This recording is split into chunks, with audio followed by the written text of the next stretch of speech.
Sir यहाँ पे हमारे प्रोडक्शन के सारे बजट्स कंप्लीट हो गए, प्रोडक्शन के जो 4 बजट्स थे ना वो कंप्लीट हो गए। इसके बाद सर हमारे पास एक इंपॉर्टेंट बजट आ रहा है which is ending inventory budget, ending inventory का बजट। एंडिंग इन्वेंट्री के अंदर फिनिश गुड्स की इन्वेंट्री भी होगी और डायरेक्ट मटेरियल की इन्वेंट्री भी होगी, ठीक है। अब सर एंडिंग इन्वेंट्री का बजट ये नहीं है, ये एंडिंग इन्वेंट्री का बजट नहीं है, सारी वर्किंग है। एंडिंग इन्वेंट्री का बजट तो ये रहा, एंडिंग इन्वेंट्री का बजट तो आपके पास ये रहा। तो सर ये वर्किंग किस चीज की है? देखिए एंडिंग इन्वेंट्री में मैंने आपको बताया 2 चीजें आएंगी। क्या 2 चीजें आएंगी? मटेरियल आएगा और मटेरियल की एंडिंग इन्वेंट्री की, एंडिंग इन्वेंट्री के यूनिट्स और उसकी कॉस्ट आएगी, ठीक है। ये देखिए अगर मुझे एंडिंग इन्वेंट्री बजट बनाना है तो मटेरियल का बनाऊंगा और फिनिश गुड्स का बनाऊंगा। तो पहले डायरेक्ट मटेरियल का, मटेरियल का जो नाम है वो आ गया मटेरियल ए, इसकी क्वांटिटी। सर एंडिंग में मटेरियल कितना रखा हुआ है उसने बताया था हमें, एंडिंग में मटेरियल कितना रखा हुआ है, ये रहा। एंडिंग में मटेरियल रखा हुआ है 4000 केजी, सही है। और 1 केजी की कॉस्ट क्या होगी? $2.5। सर ऐसा क्यों, ये वाली कॉस्ट क्यों होगी, लास्ट ईयर वाली क्यों नहीं होगी? क्योंकि भाई दोनों की कॉस्ट सेम है।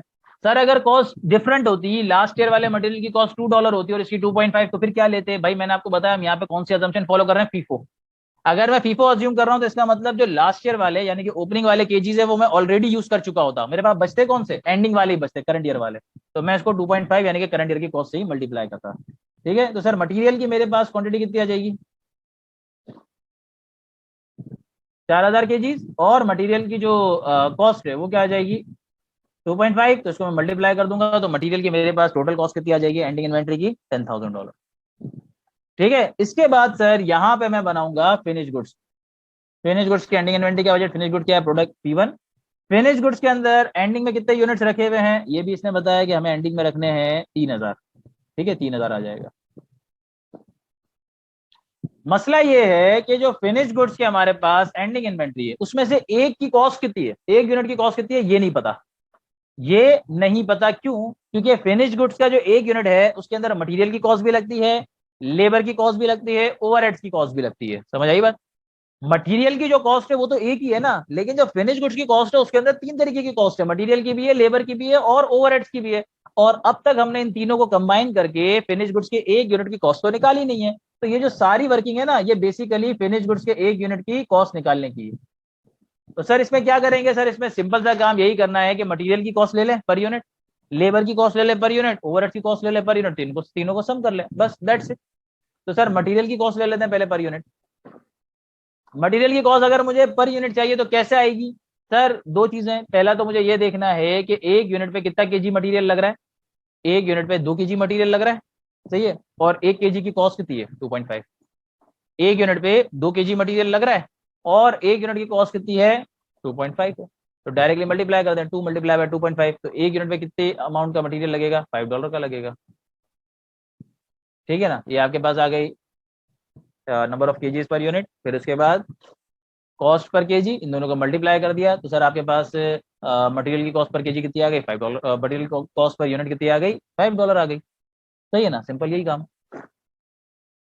लेकिन सर आपके पास जो फिनिश गुड्स के यूनिट्स हैं, फिनिश गुड्स के यूनिट्स हैं उन पे ओपनिंग वाला मटेरियल भी तो लगा होगा, बिल्कुल लगा होगा, उसकी कॉस्ट सेम ही है ना, उसकी कॉस्ट सेम ही है, उसकी कॉस्ट भी पर केजी यही है 2.5। तो इसलिए यहाँ पे कोई प्रॉब्लम नहीं है। प्रॉब्लम कहाँ पे आएगी? अब देखिए कितना टेक्निकल हो जाएगा। अगर आपके पास जो ओपनिंग वाला मटेरियल है ना उसकी कॉस्ट अगर $2 होती तो आपके जो करंट ईयर वाले यूनिट्स हैं उनमें कुछ यूनिट्स पे लास्ट ईयर का मटेरियल भी लगा होता, कुछ पे करंट ईयर का मटेरियल भी लगा होता। तो कुछ यूनिट्स ऐसे होते हैं जिनकी कॉस्ट यहाँ पे मटेरियल की $2 के हिसाब से आती है, कुछ की 2.5। तो हमें ये वाली वर्किंग डबल करनी पड़ती, 2 मरतबा ये वर्किंग करते और 2 टाइप्स के यूनिट्स के लिए अलग अलग कॉस्ट निकालते, वो और ज्यादा टेक्निकल हो जाता। तो वो हमारे कोर्स में नहीं है तो हमने करना नहीं है, वो सिर्फ आखिरी वाले क्वेश्चन में मैंने रखा है। जब इस पे हाथ हमारा टाइट हो जाएगा फिर हम वो करेंगे।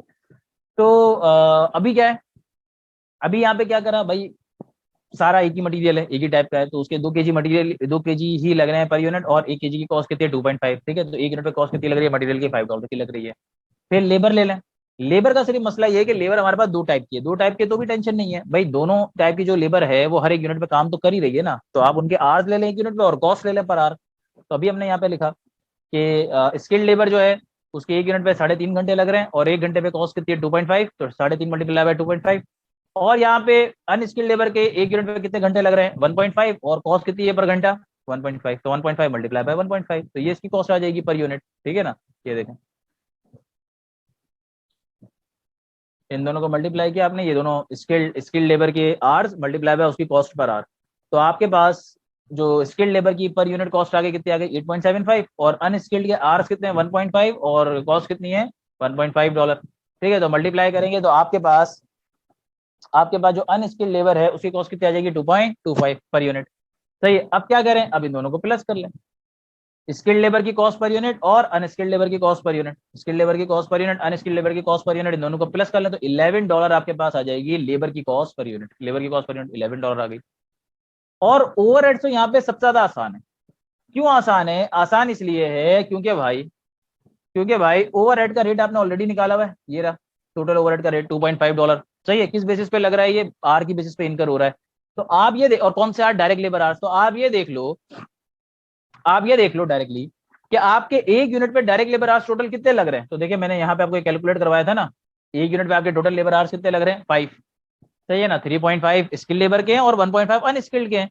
तो कोई भी हो भाई, मैन्युफैक्चरिंग ओवरहेड स्किल्ड लेबर भी लगा रही है, अनस्किल्ड भी लगा रही है, दोनों डायरेक्ट लेबर ही है ना, तो डायरेक्ट लेबर आर पे ही इनकर हो रही है आपके ओवरहेड। सही है, तो सर आपके पास जो ओवरहेड इनकर हो रहे हैं वो $2.5 पर आवर के हिसाब से इनकर हो रहे हैं, $2.5 पर डायरेक्ट लेबर आवर के हिसाब से इनकर हो रहे हैं, और एक यूनिट पे कितने डायरेक्ट लेबर आवर्स लग रहे हैं 5 लग रहे हैं, तो डायरेक्टली इन दोनों को मल्टीप्लाई कर दें। सही है ना, $2.5 पर आवर आपके पास ओवरहेड्स की कॉस्ट है, और एक यूनिट पे कितने घंटे लग रहे हैं 5, तो इसको मल्टीप्लाई कर देंगे तो टोटल कितना हो गया 12.5। ये आपके पास ओवरहेड की कॉस्ट आ गई। ओवरहेड की कॉस्ट पर आर, सॉरी ओवरहेड की कॉस्ट पर यूनिट, लेबर की कॉस्ट पर यूनिट, मटेरियल की कॉस्ट पर यूनिट, इन तीनों को सम कर दें तो आपके पास फिनिश गुड के एक यूनिट की कॉस्ट आ जाएगी, कितनी हो गई 28.5। इन तीनों को सम कर दिया तो मेरे पास फिनिश गुड्स की एक यूनिट की कॉस्ट आ गई कितनी $28.5।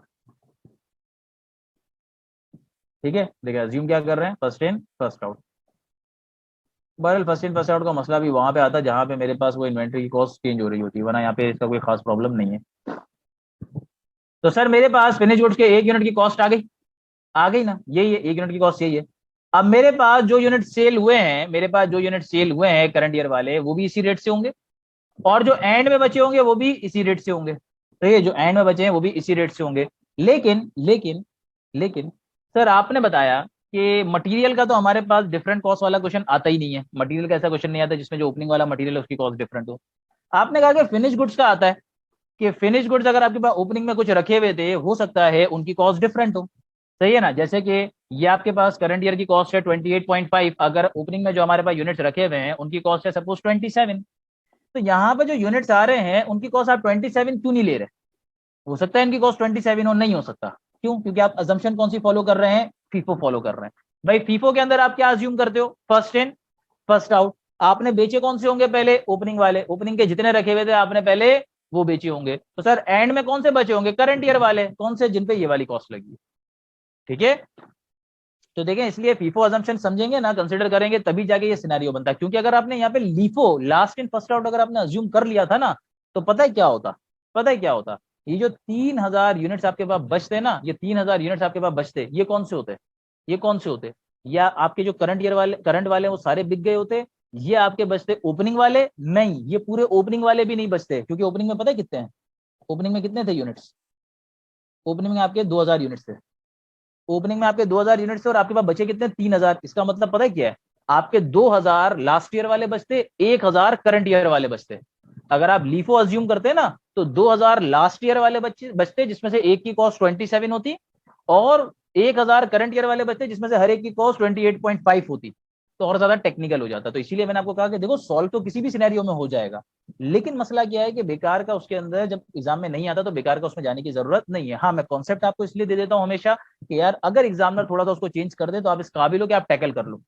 सही ना, अगर आपको पता है कि भाई लीफो है तो आप बोल दो ये सारे आपके पास स्टार्ट वाले बचेंगे। अब स्टार्ट वाले क्या मतलब, ओपनिंग वाले, ओपनिंग में तो 2000 थे, 3000 कैसे बच गए, इसका मतलब इसमें 2000 ओपनिंग वाले, 1000 करंट ईयर वाले, तो आप क्या करते, जो 2000 ओपनिंग वाले ना उसकी उसकी 27 के हिसाब से कॉस्ट लेते, और 1000 करंट ईयर वाले की 28.5 के हिसाब से कॉस्ट लेते, उन दोनों को जब मर्ज करते तो आपके पास कॉस्ट ऑफ एंडिंग इन्वेंट्री आती फिनिश गुड्स की। सही है, लेकिन यहाँ पे ऐसा मसला नहीं है, यहाँ पे फीफो है। फीफो के अंदर आप क्या अज्यूम करते हो, स्टार्ट वाले बेच दिए, पहले ही बेच दिए 2000 तो पहले ही बेच दिए, ये सारे के सारे बचे वो कौन से बचे, करंट ईयर वाले, तो सर इस पे कॉस्ट भी कौन सी अप्लाई होगी, करंट ईयर वाली $28.5।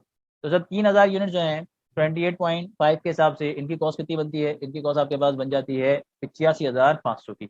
अब ये आपके पास मटेरियल की कॉस्ट आ गई एंडिंग इन्वेंट्री की, या आपके पास फिनिश गुड्स की कॉस्ट आ गई एंडिंग इन्वेंट्री की, इन दोनों को आप सम कर देंगे तो आपके पास टोटल मटेरियल की कॉस्ट आ जाएगी, सॉरी टोटल आपकी एंडिंग इन्वेंट्री की कॉस्ट आ जाएगी, टोटल आपकी एंडिंग इन्वेंट्री की कॉस्ट आ जाएगी। तो सर इन दोनों को आपने सम क्यों किया? सम इसलिए किया क्योंकि एंडिंग इन्वेंट्री है ना, एंडिंग इन्वेंट्री का जो एक हेड होता है उसके अंदर इन दोनों की अमाउंट प्लस होके ही जाती है, सही है ना। सेग्रीगेशन तो उसके अंदर आपको नजर आएगा, लेकिन एंडिंग इन्वेंट्री के अंदर इन दोनों की अमाउंट टोटल होके ही जाती है, ठीक है। तो सर ये हमारे पास हो गया क्या? ये हमारे पास हो गया एंडिंग इन्वेंट्री का बजट। सिर्फ मसला ये है कि जब आप एंडिंग इन्वेंट्री के बजट पे आओगे ना तो मटेरियल में मसला नहीं है, मटेरियल की कॉस्ट आपको गिवन होगी।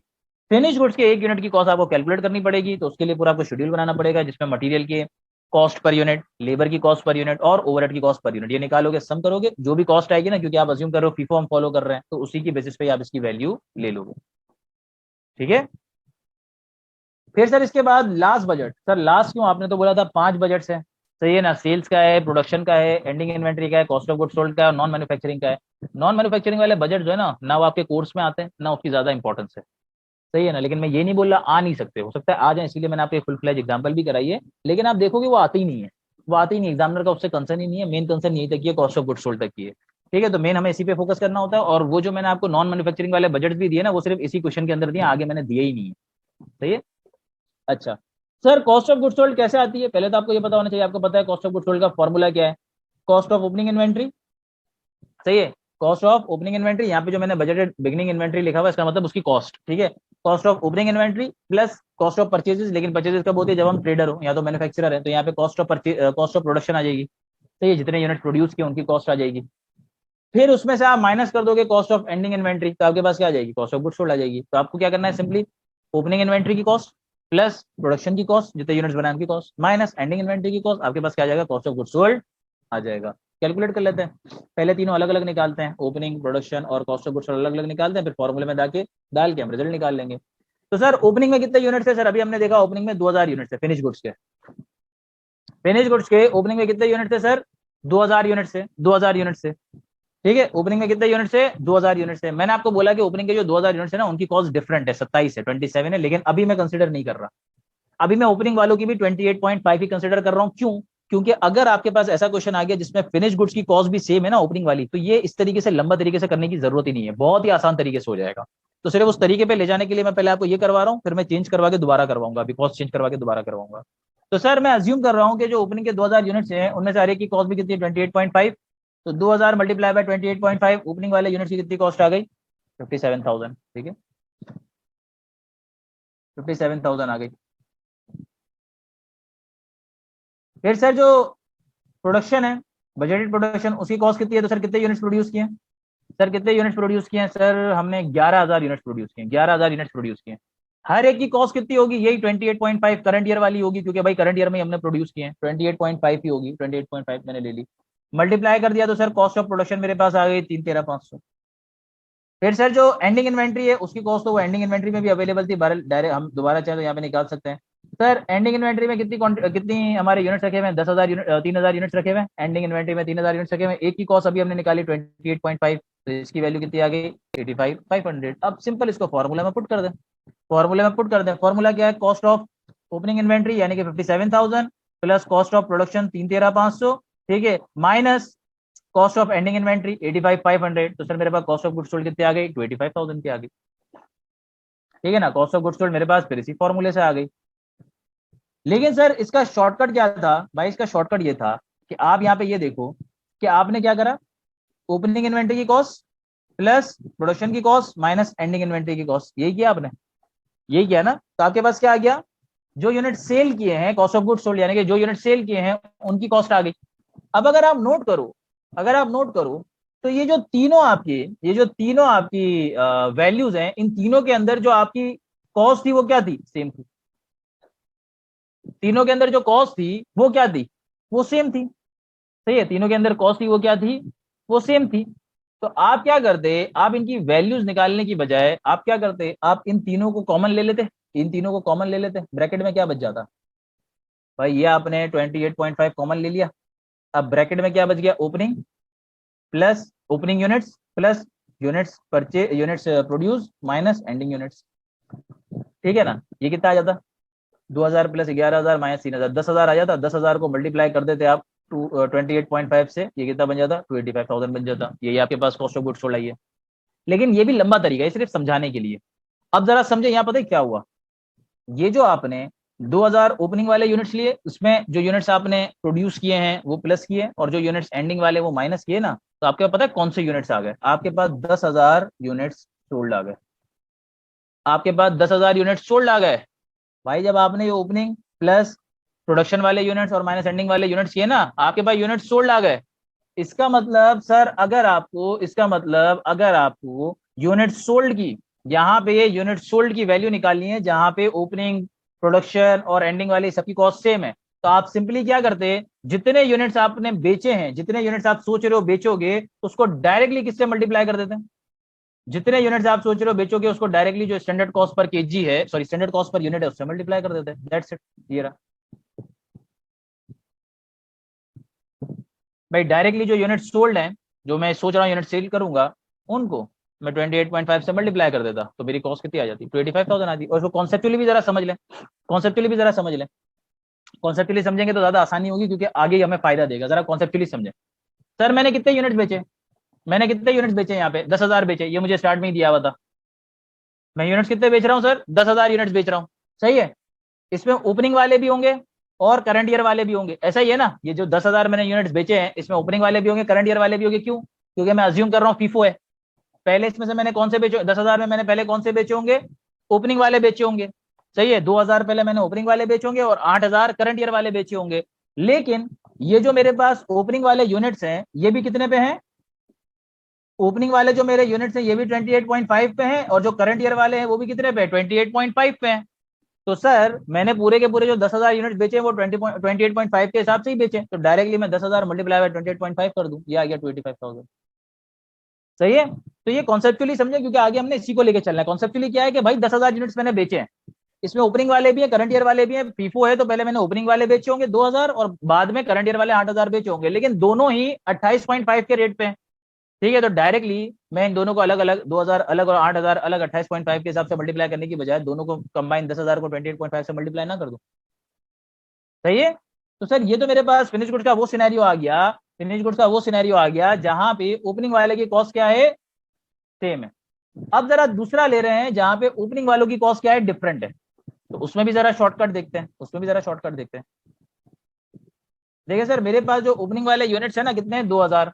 मैंने आपको बताया उनमें से हर एक की कॉस्ट कितनी है? 25। तो सर मेरे पास जो ओपनिंग वाले यूनिट्स की कॉस्ट है वो कितनी आ गई? 50,000 आ गई। अभी तो मैं इसी फॉर्मूले से ही कर रहा हूँ। फिर इसके बाद cost of production, cost of production जो यूनिट्स मैंने करंट ईयर में बनाए हैं उनकी कॉस्ट। सर करंट ईयर में कितने बनाए? 11,000 बनाए। 11,000 में से हर एक की कॉस्ट कितनी है? हर एक की कॉस्ट वही 28.5 है जो हमने निकाली है। सही है। तो मेरे पास कॉस्ट कितनी आ गई प्रोडक्शन की? 3,13,500। फिर सर एंडिंग में कितने यूनिट्स बचे हैं? सर एंडिंग में मेरे पास यूनिट्स बचे हैं 3,000। सर ये 3,000 कौन से होंगे? सर अगर मैं फीफो अज्यूम कर रहा हूं तो ऑब्वियस सी बात है करंट ईयर वाले होंगे। तो सर कौन सी कॉस्ट पे होंगे? करंट ईयर की 28.5 की कॉस्ट पे होंगे। तो मल्टीप्लाई कर दो तो इनकी वैल्यू कितनी आ गई? इनकी वैल्यू आ गई 85,500। अब सर अगर मुझे कॉस्ट ऑफ गुड्स सोल्ड चाहिए तो क्या करें? कॉस्ट ऑफ ओपनिंग इन्वेंट्री यानी कि 50,000 plus cost of production 3,13,500 minus cost of ending inventory कर दें। ऑटोमेटिकली आपके पास क्या आ जाएगी? कॉस्ट ऑफ गुड्स सोल्ड आ जाएगी 278,000।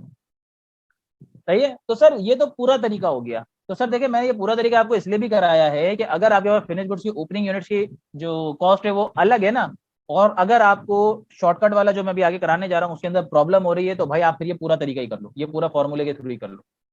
सही है ना? क्योंकि आंसर थोड़ा देर से आए लेकिन गलत ना आए। सही है ना? आंसर देर से आ जाए लेकिन गलत ना आए, हमें इस चीज का ख्याल रखना है। ठीक है। तो इसलिए अगर आपको ऐसा लग रहा है कि यार ओपनिंग वाले जो फिनिश गुड्स हैं उनकी कॉस्ट डिफरेंट है, तो अभी मैं जो शॉर्टकट कराने जा रहा हूँ उसमें प्रॉब्लम हो रही है, तो भाई फिर आप ये बड़ा वाला मेथड ही कर लो। यहाँ पे ओपनिंग वाले जो यूनिट्स है उनकी कॉस्ट निकाल लो।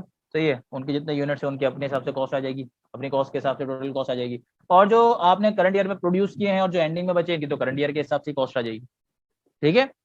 लेकिन अब सर जा रहे हैं जरा शॉर्टकट वाले मेथड पे। पहले मैं आपको इसका फॉर्मूला भी मैंने बना के दिया, लेकिन मेरा नहीं ख्याल फॉर्मूले की कोई इंपॉर्टेंस है, फॉर्मूला आपको पढ़ के शायद समझ भी ना आए।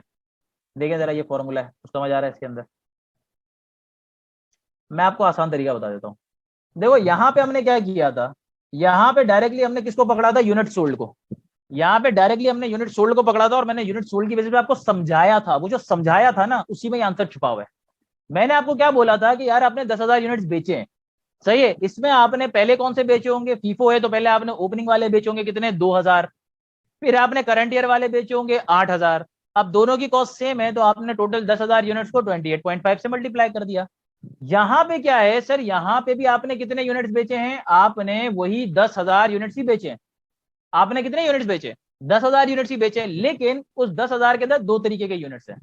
फीफो अज्यूम कर रहे हो तो पहले कौन से होंगे, ओपनिंग वाले, 10,000 में ओपनिंग वाले कितने हैं, 2,000, 10,000 यूनिट्स में ओपनिंग वाले कितने हैं, 2,000। उन 2,000 की जो कॉस्ट है वो क्या है, $25, उसके हिसाब से आप उनकी कॉस्ट ले लो, 50,000।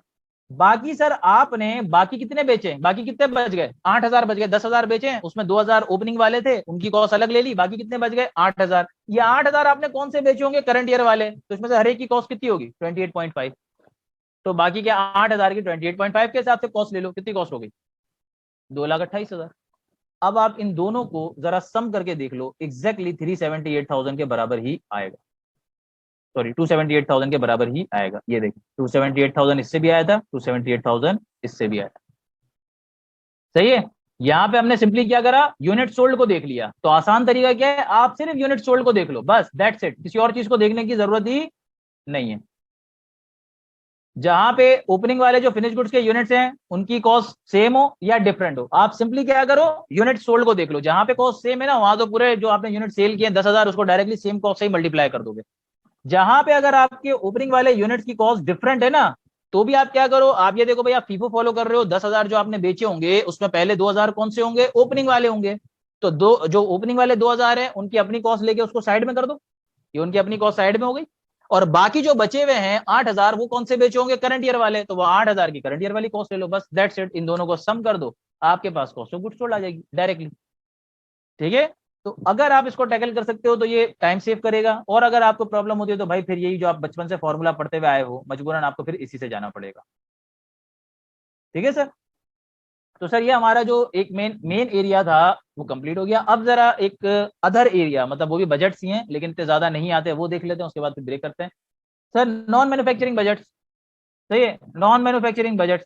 नॉन मैन्युफैक्चरिंग बजट्स के अंदर वो सारे डिपार्टमेंट्स जो कि आपके मेन ऑपरेशंस के अंदर हेल्प करते हैं, उन सब से रिलेटेड बजट्स, सही है ना। जिसके अंदर सबसे पहले किसका आ गया, R&D का बजट। अच्छा आप एक बात याद रखिएगा कि जैसे मैन्युफैक्चरिंग ओवरहेड्स के जो बजट थे ना, मैन्युफैक्चरिंग ओवरहेड्स के जो बजट्स थे वो आपके पास दो हिस्सों में डिवाइडेड थे, फिक्स ओवरहेड्स और वेरिएबल ओवरहेड्स। इसी तरीके से यहाँ पे आपके पास नॉन मैन्युफैक्चरिंग बजट जितने भी होंगे ना, ये सारे दो हिस्सों में डिवाइड होंगे। पहले तो ये बात याद रखिएगा कि नॉन मैन्युफैक्चरिंग बजट्स के अंदर भी मैक्सिमम चांस यही है कि आपके पास क्वांटिटी ना आए, मतलब क्वांटिटी तो आएगी नहीं, क्वांटिटी का इसका बजट नहीं बनेगा, लेकिन क्वांटिटी सिर्फ इस सूरत में उस सूरत में आ सकती है जहां पे कोई वेरिएबल अमाउंट होगी, क्योंकि वेरिएबल अमाउंट आपको पता है कि किसी ना किसी एक्टिविटी पे बेस करती है, तो सिर्फ उस सूरत में उसकी वैल्यू आएगी, ठीक है। लेकिन इसके जो बजट बनेंगे वो टोटल बेसिस पे ही बनेंगे, मतलब डॉलर अमाउंट पे ही बनेंगे। तो इसके अंदर आपको सिर्फ दो हिस्से करने हैं, एक फिक्स अमाउंट का, एक वेरिएबल अमाउंट। मतलब जितनी मैक्सिमम हो सकी मैंने आपको फिक्स और वेरिएबल अमाउंट यहाँ पे दे दी है, क्लासिफिकेशन करके दे दी है। तो सर अगर मैं रिसर्च एंड डेवलपमेंट डिपार्टमेंट की बात करूं तो मेरी फिक्स कॉस्ट क्या क्या हो सकती है वहां पे, सर रिसर्च टीम की सैलरी, सही है, वो कितनी है, 20,000 है। फिर उसके बाद भाई मेरे इक्विपमेंट का रेंट, जो इक्विपमेंट मैंने रिसर्च के लिए लिया हुआ है उसका रेंट, बस यही दो मेरे यहाँ पे खर्चे हैं। तो इन दोनों को मिला के फिक्स मेरे जो कॉस्ट है वो कितनी आ जाएगी रिसर्च एंड डेवलपमेंट की, 30,000, इसका बजट आ गया।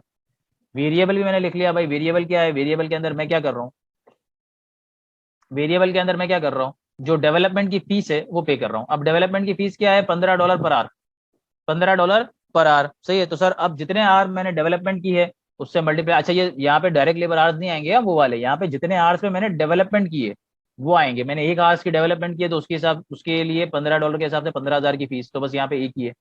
तो ये मेरे पास वेरिएबल कॉस्ट आ गई। लेकिन मैंने आपको बताया था जैसे वहां पे आपको टोटल करके दिखाना था, यहाँ पे भी आप इसकी जो टोटल कॉस्ट है वो दिखाओगे। टोटल रिसर्च एंड डेवलपमेंट की कॉस्ट कितनी आ गई, 45,000 की बजटेड कॉस्ट। इसी तरीके से और कौन सा डिपार्टमेंट हो सकता है भाई, आपका सेलिंग, मार्केटिंग, डिस्ट्रीब्यूशन, सबका एक ही बजट मैंने बना दिया। आप चाहो तो अलग अलग बना लो, आपकी मर्जी होती है। फिक्स कॉस्ट सर इसमें क्या आ सकती है, सर आपकी जो भी सेल्स सुपरवाइजर है या एम्प्लॉइज है उसके अंदर जो सैलरीज पे उनकी सैलरी ये फिक्स होती है। इसके अलावा एडवर्टाइजमेंट का आपने खर्चा बनाया हुआ है, उसकी कॉस्ट फिक्स रखी हुई है, वो आपके पास हो गया। तो ये टोटल आपकी जो फिक्स कॉस्ट हो गई इसके बजट के अंदर वो 35,000। वेरिएबल के अंदर क्या आ गया, वेरिएबल के अंदर यहाँ पे कमीशन आता है, सेल्स कमीशन। सेल्स कमीशन क्या था, $1 पर यूनिट था। तो 10,000 यूनिट जो हमने सेल किए, अब यहाँ पे याद रखिएगा कि अगर सेल्स डिपार्टमेंट का बजट बना रहे हो तो जो कमीशन है वो यूनिट सोल्ड पे आएगा, 10,000 यूनिट्स पे आएगा, तो ये आपके पास हो गया 10,000 की कमीशन हो गया। यही आपके पास वेरिएबल कॉस्ट के अंदर, और आपने फिर इनका जो टोटल करके सेलिंग मार्केटिंग एंड डिस्ट्रीब्यूशन की टोटल कॉस्ट, बजटेड कॉस्ट आपने दे दी। इसके अलावा और क्या हो सकता है, इसके अलावा भाई एडवर्टाइजमेंट एंड जनरल एक्सपेंसेस भी आपके पास हो सकते हैं। तो इसके अंदर आपके पास फिक्स कॉस्ट के अंदर क्या आ गया, फिक्स कॉस्ट के अंदर आपके पास स्टाफ सैलरीज और वेजेस आ गई, ठीक है। फिर इसके अलावा आपके पास ऑफिस यूटिलिटीज आ गए, ठीक है ना। तो यहाँ के पास बस यही है टोटल फिक्स एक्सपेंसेस। इसके अलावा वेरिएबल के अंदर क्या था सर, वेरिएबल के अंदर हमारे पास यहाँ पे था ऑफिस सप्लाईज हमारी लग रही थी $2 पर डे के हिसाब से, $2 पर डे के हिसाब से। तो देखें यहाँ पे एक्टिविटी का सिर्फ ये यूज है कि जो टोटल अमाउंट कैलकुलेट करनी है उससे मल्टीप्लाई कर रहे हैं। तो सर मेरे पूरे साल के अंदर कितने दिन है, 360 दिन है।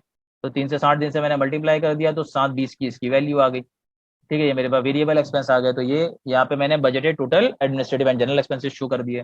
फिर इसके बाद अदर इनकम का बजट, अच्छा अदर इनकम भी होती है, जरूरी नहीं है एक्सपेंसेस ही हो, अदर इनकम भी आपके पास होती है, ठीक है। ऑपरेशंस के अंदर ही अदर इनकम, कोई आपकी अलग टाइप की इनकम हो। तो सर अगर इसके अंदर फिक्स इनकम है, जैसे कि मुझे मिल रहा है भाई वो मिल रहा है क्या कहते हैं, इंटरेस्ट मिल रहा है, इंटरेस्ट मैंने बॉन्ड परचेस किया था उस पर फिक्स है तो 12,000 मुझे मिल रहा है। इसके अलावा मुझे वेरिएबल के अंदर क्या मिल रहा है, डिविडेंड मिल रहा है, डिविडेंड नंबर ऑफ शेयर्स की बेसिस पे, तो $1 पर शेयर है, 2,000 शेयर है तो 2,000 हो गया। इनको टोटल करके मैंने टोटल अदर इनकम का बजट दे दिया। और सर लास्ट हमारे पास क्या है, इंटरेस्ट एक्सपेंस का बजट, ठीक है ना। तो इसकी जो इंटरेस्ट एक्सपेंस की आपके पास अमाउंट है वो तो आपको पता है कि फिक्स ही होती है, ठीक है ना, फिक्स ही होती है। तो आपने जो भी लोन लिया हुआ था उस पर जो आपका इंटरेस्ट बन रहा है, सपोज 4,000 का आपने शो कर दिया और ये आपके पास टोटल इंटरेस्ट एक्सपेंस का बजट आ गया। तो ये सारे नॉन मैन्युफैक्चरिंग बजट हर एक डिपार्टमेंट से रिलेटेड हो सकता है, सिर्फ आपको ये करना है, इसमें क्वांटिटी नहीं आएगी, सिर्फ टोटल डॉलर अमाउंट आएगी, वो टोटल में आपने लिख लिया। सिर्फ ये करना है कि फिक्स और वेरिएबल अमाउंट को सेग्रीगेट कर देना है और उनका टोटल भी आपने शो करना है। अब सर अगर आप यहाँ पे खुद नोट करें, अच्छा हमारा काम तो यहीं तक ही था, बजट बनाने तक ही था, लेकिन आप यहाँ पे खुद नोट करें तो आपने सेल्स का बजट बना के सेल्स रेवेन्यू निकाल लिया, कॉस्ट ऑफ गुड्स सोल्ड का बजट बना के कॉस्ट ऑफ गुड्स सोल्ड निकाल ली, सही है। इन दोनों को माइनस करोगे ग्रॉस प्रॉफिट, और ये जितने आपके अदर एक्सपेंसेस हैं, अदर ऑपरेटिंग एक्सपेंसेस हैं, आप सब इन सब एक्सपेंसेस को माइनस करोगे तो आपके पास क्या आ जाएगी, ऑपरेटिंग इनकम आ जाएगी, ठीक है ना। तो इसी की बेसिस पे आपकी क्या बन जाती है, बजटेड इनकम स्टेटमेंट भी बन जाती है, बहरहाल वो हमने नहीं बनानी है। तो सर यहाँ पे हमारे ये छोटे छोटे बजट कंप्लीट हो गए।